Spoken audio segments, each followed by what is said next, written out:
Greed. Greed is what got me into this situation. Greed is what tore my family apart. It's what drove a wedge between my sister and I, and what eventually ruined my hometown. My sister, Wendy, and I had always been close, always the inseparable sisters growing up. Ever since I can remember, her outgoing nature always inspired me to be more social and to have confidence. She was always the social butterfly. I was the thoughtful one. That's not to say she was brash or stupid at all. She was brilliant, in her own way. Calculated, methodical, and driven. That was Wendy. Still is, really. Some things haven't changed. They just turned darker. I can remember when things started to go downhill for us. It all started when she decided to get into politics. Our small town, quaint and rural as it was, lacked any real decisive action from the council. Oh, we had a mayor, but it wasn't really a career, more like a part-time job. For the longest time, our father, the mayor, worked 2 other jobs. It wasn't that we needed the money. He was simply the sort to always keep busy, a trait that Wendy obviously inherited. He would take us camping at least once a month. We all loved the great outdoors. Our father instilled in us a great respect for the wilderness and forests. The position of mayor was always little more than babysitting with a title, my father would joke. We obviously didn't have enough significant things happening in town for him to need to take charge. The council was pretty self-sufficient in organizing local events and debating development projects, which were usually staunchly opposed. Fresh out of high school, I couldn't be more excited to go to college. I was going to be near the city, about 4 hours south of our town, closer to the American border. The biggest city in the country definitely held its awe for me, who had never been to a town that had more than 1 movie theater, and even that was exotic to me. Wendy wasn't interested in the big city life, or at least she wasn't back then. She wanted to follow in Dad's footsteps as mayor, but she wanted more. It had been over 4 years since I'd been home, far too long. I always had a soft spot in my heart for this time of year, when the leaves turn and the air takes a chill. The city didn't have the same effect on me as Ayleswell, and I felt determined to see it sometime soon. I visited throughout college, but after I graduated and got a job, I never seemed to find the time. I still talked to my mother quite a bit. She would regale me with tales of how Wendy is remaking Ayleswell, one project at a time. She had a habit of making it seem like it would be a whole new place by the time I decided to visit. Turns out, it was. Everything seemed to be going great for them, until I got the news that Dad went missing. I couldn't believe it at first. It didn't make sense. Apparently, he went on a camping trip, one that Wendy didn't want to go with him on, and he hadn't been back for over a month. Mom hadn't told me until then, as she was apprehensive to cause me worry. Frustrated as I was with her for not having told me sooner, I could understand her concern. Regardless, I booked time off work and headed home immediately. Ayleswell was always a quiet town. The loudest days were when there was a street fair, the outdoor movie night in the park, or when Mr. Hubbard, the mechanic, briefly tested out a souped-up car on the neighbors. It didn't go over well with the council. Something was different now, though. It seemed busier. I immediately noticed development proposal signs on the way in. They seemed strangely far out from the town's core to me, but as I got closer, I realized why. All the areas that were previously outskirts had been developed, or had construction going on. Curiously enough, it seemed that they had been built by big-name companies. It felt to me that they had almost sprouted up overnight. I'd never have guessed I'd see an auto parts factory in Ayleswell, but I suppose the future came to town and brought big business with it. The bus didn't stop outside the gas station as we went by. I got up in a hurry and told the bus driver that I needed to get off here. "We pull inside the Ayleswell Greyhound station now, miss," he said curtly. I sat down, scratching my head. "I don't remember any Greyhound station. Things really have changed," I muttered aloud. When we finally pulled into the town center where the Greyhound station was, I had a strange feeling. This spot used to be something else. I could hardly remember what. Everything around the area was different. There was even a McDonald's. Then it hit me. This building used to be Dad's carpentry studio. How did this happen? I remember having so many novel experiences here, watching Dad work, eating cheese sandwiches in the back with Wendy while we waited for him to close up just after school. It felt like I was in a different town. I wandered around this new, alien version of Ayleswell, still clutching my baggage, for about an hour. I couldn't believe how much had changed. When I left, there were no buildings over 3 stories. Now there are proposals for condos. The park where Wendy and I would play every weekend was now a parking lot. It was a lot to take in. I couldn't help but feel like I had lost someone dear to me. Eventually, I found myself at the once proud town hall. It seemed smaller than I remembered, dwarfed by the cluster of taller buildings around it. I figured it would be a good opportunity to catch up with Wendy before heading to my parents' house. After what felt like a hostage negotiation with the secretary, I breached the impenetrable walls of Wendy's office. "Special delivery!" I exclaimed enthusiastically. "I'm not expecting any deliveries," she sternly spoke without looking up from whatever she was writing. I stood on the spot awkwardly, awaiting some kind of greeting. She finished furiously penning the abused paper and looked up to me. "Oh, it's you." There was silence. "Oh, it's me?" I asked back, confused at her reaction. "I wasn't expecting you. In the future, please call ahead and let me know if you're going to drop by." The curt statement cut like a knife. "I need an appointment to see my sister now?" She stared at me, or rather, through me, for what felt like an eternity. "Welcome back to Ayleswell, Eva." Her appeasing tone did little to ease the tension. What has happened since I've been gone? How could she be so callous? I forced a smile back on and took a seat opposite her. "What's going on with Dad? What happened?" I asked, cutting straight to the point. You heard. Well, it seems he went on another one of his outdoor excursions and forgot the way home. The inspector said they found the site where he had made camp. Plenty of his gear was left behind. They didn't expect anything serious. Maybe he had a fight with his wife. I can only imagine how it must have sounded downstairs when my jaw hit the floor. "A fight with his wife? Are you kidding me? This is our Dad. You know him. You know that he wouldn't just run off due to some kind of marital dispute. How could you even say that?" Again, she simply stared at me with a passive frustration. I wanted to slap that arrogant look right off of her face. I stormed out, determined to get answers somehow. Finally, I arrived at my parents' home. Thank God some things stayed the same, I whispered to myself. My mom was only too happy to see me. She embraced me at the door. We stood there hugging for what felt like hours. The last time I had a hug like this was when I said goodbye to Wendy, when I left town for college. Mom looked pretty well, all things considered. Wordlessly, we sat down in the dining room. I left my bags in the hallway. I couldn't hold back any more. I broke the silence. "What happened to Dad?" Her gaze fell as she took a deep breath.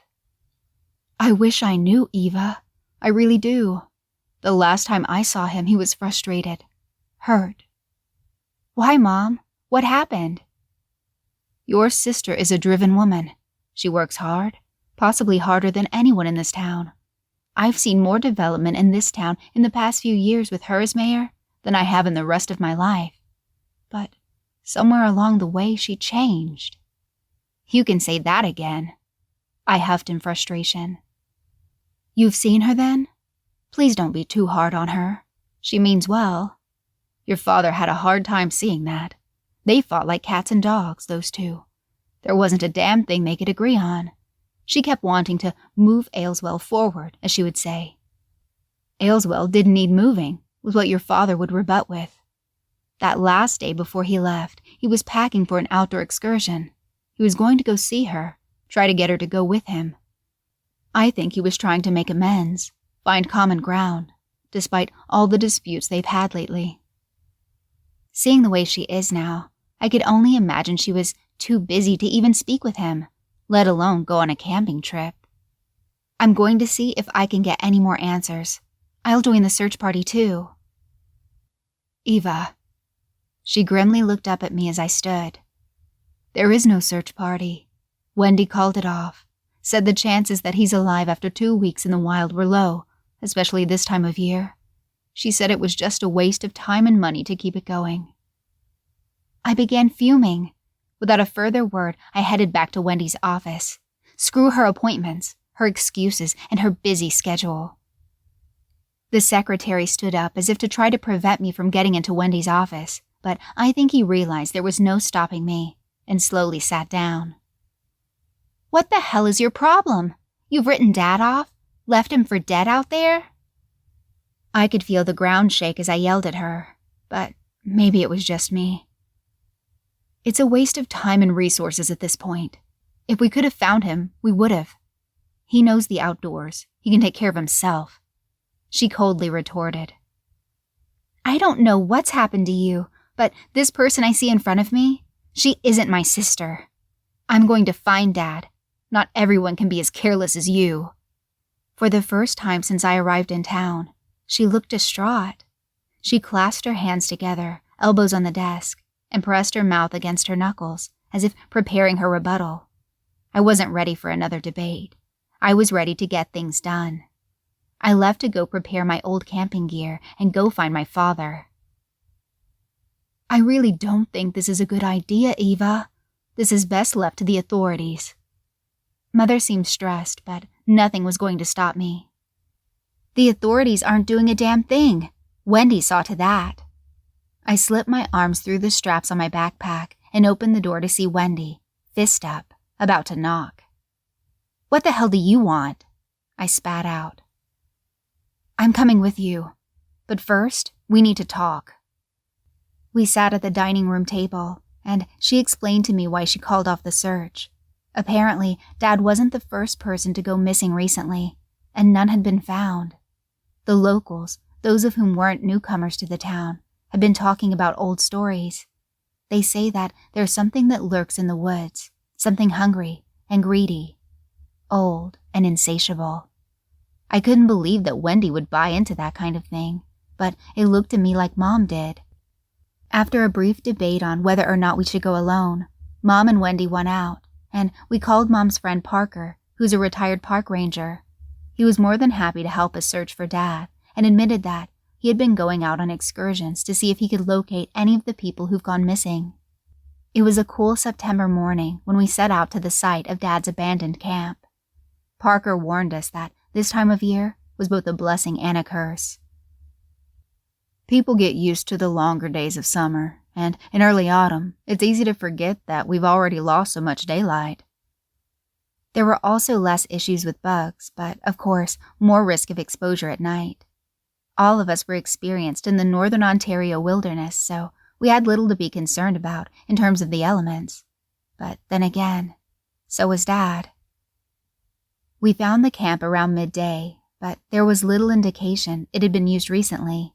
The fire pit was cold, and the charred logs had become moist, either from rainfall or the permeating damp. I immediately began searching around for any sort of clues as to where Dad had gone, why he had gone.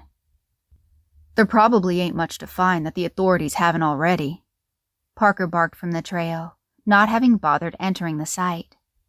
I knew it made sense, but there could be something that we may notice, something that people who didn't know him wouldn't think twice about. I've got something, Wendy yelled out. Underneath what was left of his lopsided, collapsed tent pad, she had found his ID. Why would he leave his ID behind? Why would he have even taken it out of his wallet to begin with? I pondered out loud. That's something for sure. Parker trailed into thought. Maybe someone met him out here. Only someone in an official capacity would have asked for identification, though. He was right. There's no other explanation for why he'd have taken it out of his wallet while alone, and in the middle of the woods. There's an ATV trail not far out from here. If he didn't go round that way, maybe one of the regulars did, and saw something. It wasn't the best lead, but Parker was right. It could be something. We'd been following the trail for well over an hour before the telltale signs of late evening settled in around us. The shimmering gold of the sunlight on the bronzing maple leaves turned to a pale glow, and what small measure of heat the sun helped to provide started to wane. We ought to set up camp for the night. Get back out there bright and early. We can still go on for a while, can't we? I asked Parker, not willing to give up the search for the night. Not a great plan. We know people have been going missing, and wandering out here in the dark is hardly brilliant. You may want to risk your life on a foolhardy errand, but I value mine. Wendy sneered. As much as I hated to agree with my sister and her newfound egotism, I knew deep down that she was right. With a frustrated grunt, I loosened my pack and dropped it on the needle-laden forest floor. We were about to find out that missing people would be the least of Ayleswell's problems. I couldn't tell what exactly caused me to wake up at first, the terrible stench of decay mixed with rot, or the thrashing sounds.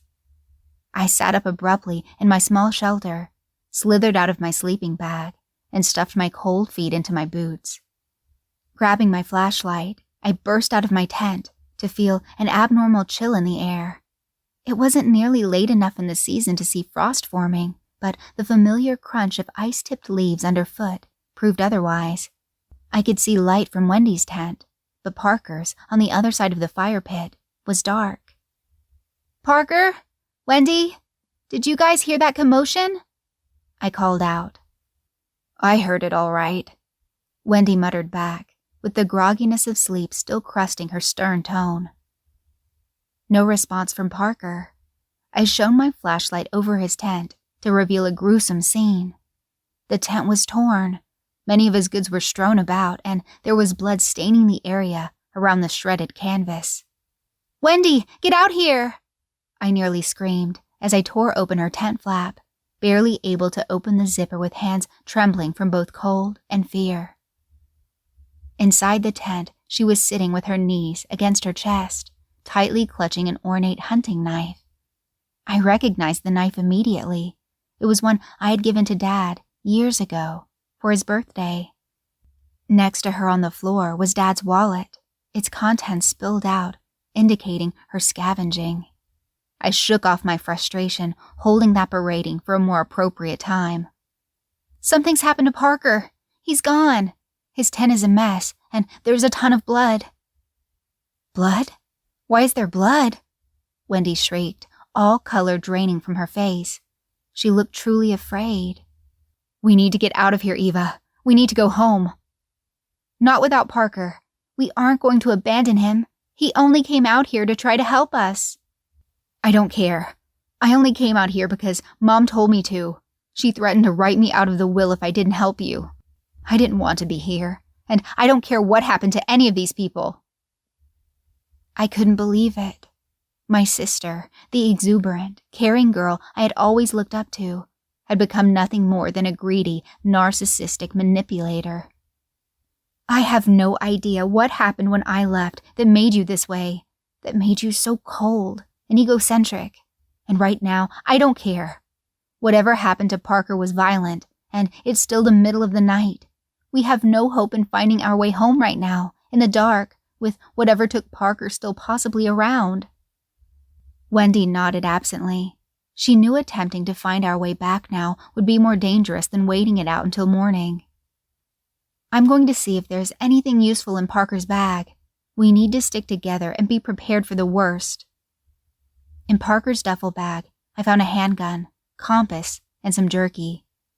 We waited out the rest of the night, attempting to take shifts awake and on guard while the others slept. I don't think it mattered. I doubt either of us got any more sleep. I know I didn't. At the crack of dawn, we broke down our campsite, rushed and uncaring. We didn't bother to pack up our tents. We just needed to get back to town.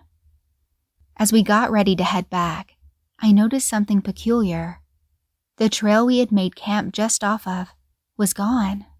In fact, I didn't recognize this part of the woods at all. "Eva, where are we?"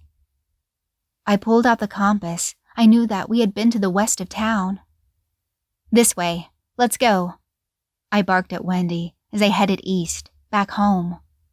After constant traipsing through the unfamiliar woodland, I couldn't help but feel the sinking sensation in my gut that we were lost. Both of us were hardly able to keep it together after what happened to Parker, but neither one of us wanted to be the one to break down first. I looked up and something peculiar caught my attention. It was later in the afternoon at this point. Odds were bad that we'd make it home tonight. But the sun should have been to the west, southwest in the sky. But according to the compass, it was directly south of us. It didn't make sense. Maybe the compass was busted. Maybe we'd been going the wrong way this entire time. "There's something over here," I heard Wendy mutter. I approached her, standing just at the entrance to a large clearing. There was that cold sensation again, that unnatural icy bite to the early fall air. In the center of the clearing was a strange rock formation, some kind of cave entrance. Then came the smell. Similar to the one when Parker disappeared, only way stronger. It made me gag. The cave looked like a good spot to spend the night, especially considering we'd foolishly left most of our gear back at the last campsite. As I entered the clearing, I heard a scream from behind me. I turned around and rushed back into the thick to see Wendy on her knees. All color had drained from her face. Her unblinking stare focused into the shrouded forest. "What happened? What did you see?" I asked. "There's something there. I saw it. It looked like a person, but it was tall and contorted. It had antlers. We need to get out of here. We need to leave this place." She kept incoherently rambling about what she had seen, making less and less sense every time. "Wendy, we need to seek shelter. It's getting late. We can't be out here, exposed. We're going to take refuge in the cave tonight, and we'll make it home tomorrow." She wouldn't look at me. She stopped speaking, looking down at the ground. I guided her into the cave, which wasn't all too deep. It didn't look like anything had been living here, which was a small relief. In the early morning hours, I'd finally managed to find some sleep, but not for long. I woke to the sounds of hushed whispers and that permeating stench of decay. I could hear Wendy's voice, but there was another voice too, deep and guttural. "Wendy? Who are you talking?" "I'm hungry," she brazenly interrupted. "You woke me up to tell me you're hungry? Well, I don't care. We're low enough on food as it is. We'll eat the jerky in the morning." "I'm hungry now," Wendy sternly insisted. I looked around the cave, and in the sliver of early dawn's light, I could see the mess. She'd torn open my backpack and eaten the last of our food. The empty jerky bag was laying on the ground beside her. "You ate all of our food? Are you kidding me? What the hell is wrong with you? I'm done trying to babysit you out here. Grow up and take care of yourself." I was seething with rage. I started trying to stuff all my scattered belongings back into my torn backpack. As I stood, I felt a sharp pain in the back of my head. Then, everything went dark. I began to regain consciousness. I have no idea what time it was, but I knew it was night. It was almost pitch black. The fire was roaring next to the entrance to the cave. There was an ugly squishing and crunching sound. "Wendy?" I managed to struggle a word out. The sound stopped. That smell of decomposition was still thick in the air, but this time it was more acute. I turned my head to see the mangled carcass of an elk next to me. I almost screamed in surprise. I started trying to get up, but I felt dizzy from what happened earlier. I managed to crawl backward until I hit the cave wall.